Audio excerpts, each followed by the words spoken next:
Hi everyone, I decided to create this quick video about reporting identities as I got that question from several customers that I work with and several colleagues that I work with as well. And most of the questions regarding what are reporting identities, is it safe to switch between them, and what happens when I select any of them. So let's quickly open them. So inside your GA4 property, go to admin, data display, and then reporting identity. You'll see three options on your screen. So blended, device-based, and observed.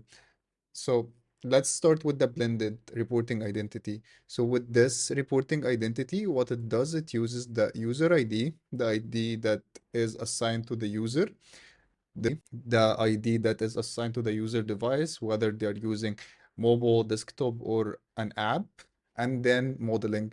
And note that Google Analytics doesn't use all of these with each and every user. So it is mentioned here that this is uses the first available method in this order. So first, Google Analytics check for user ID, then device ID, then modeling. But for modeling, it's a total different story. So modeling is when you have a consent mode enabled, you have a consent setup enabled on your website. And the consent setup is basically a pop-up banner where you ask user if they want to be tracked on the website or if they doesn't like to be tracked. So if the user does not want to be tracked, ideally, you do not share their data with Google Analytics. So in this case only, modeling will be activated, where Google Analytics will stimulate the user behavior that opted out from tracking. So you can see or get an idea how would that user behave if they did not opt out from tracking, which helps several businesses. Businesses loses tons of data from opted out users. So that's modeling. It works as far as I know with user ID or device ID. So this one will always work, but you'll need to have a consent setup on the website. And there is one requirement over here. So modeling is enabled. So out of the box, it's not enabled if you have a consent setup. Let's see the requirement real quick. So here are the requirements. Consent mode is enabled across all pages. The property collects at least 1,000 event per day with analytics storage denied. So with that, consent categories as denied. And by the way, if you're not sure what are consent setups, what is analytics storage, and all the other details, I have several videos about what is consent, how to implement it using several tools. So make sure to check it out. It's in the description.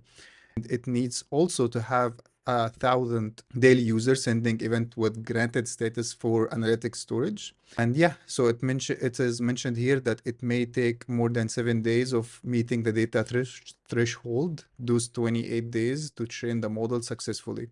However, it's possible that even the additional data won't be sufficient for analytics. To be honest, I haven't like monitored a specific property once consent is enabled to see like how much time does it take Google Analytics to enable modeling. But after 1 month, usually I see it working. But yeah, these are the requisites from Google Analytics. So the modeling is enabled. So that's the first thing. The second reporting identity is using user ID and device ID. So like the other one, it will start for looking for the user ID first, then device ID. And I'll give you actually an example in a moment about user ID and device ID. But when using Observed, the modeling feature will not be available, which I actually recommend because for the opted out users, what I've seen personally, and again, it's based on a personal experience, will, for example, assign a specific traffic to a specific source and that traffic is not opted in tracking, right? So Google will decide which bucket these users should be falling off. So they can assign it to TikTok or Google Ads or anything that they would like, which is misleading in most cases. So that's why I don't actually recommend using blended and I recommend using the observed method, as personally, I don't like the modeling feature in Google Analytics 4.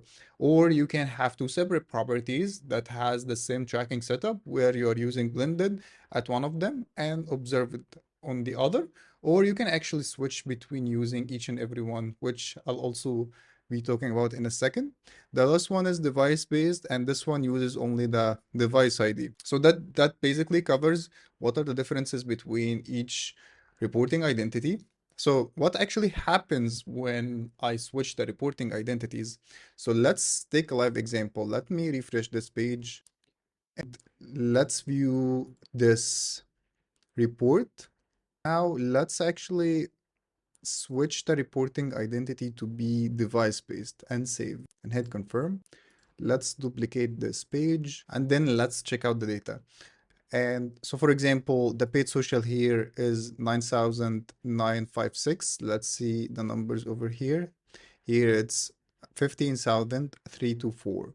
So you would see total different numbers because again, this page, the current page that I am viewing right now, the one that I refreshed or duplicated after I saved the new option, the device-based option, has the updated data, while this one I haven't like refreshed it once I changed the reporting identities, so it will continue having the blended reporting identity. So what happens if I refresh this page? It will match identically what we have in here, since what we are using now is the device-based reporting identity. This leads us to the next point, which is switching between reporting identity is not a critical thing to do, since the data will change retroactively, meaning that if I change this right now to be blended again and save the changes, then go to my report and reload the page, what will happen is that Google Analytics will apply the blended reporting identity and change the data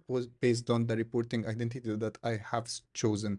So here we can see now the data looked like the first look that we have, and now it doesn't match what we have in here because this one is using the device based. And yeah, this was like an overview of reporting identity. And I have a friend in this episode or in this video, so I can help you demonstrate what is user ID and device ID better. That's my friend, and let's consider him or her, I haven't yet decided, that that's the user.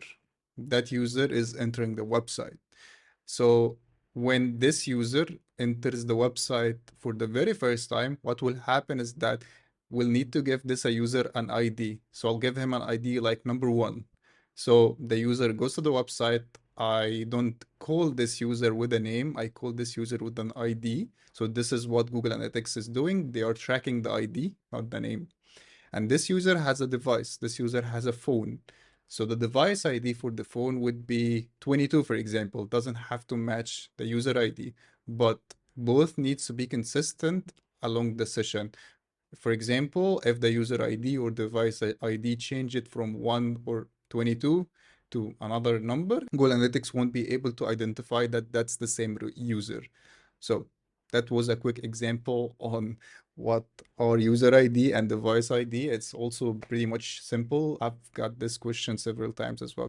If that's the first time you ever see me, my name is Ahmed. I have my own web analytics community. It's paid community. You can join from the link in the bio. I also post weekly videos about analytics and tracking.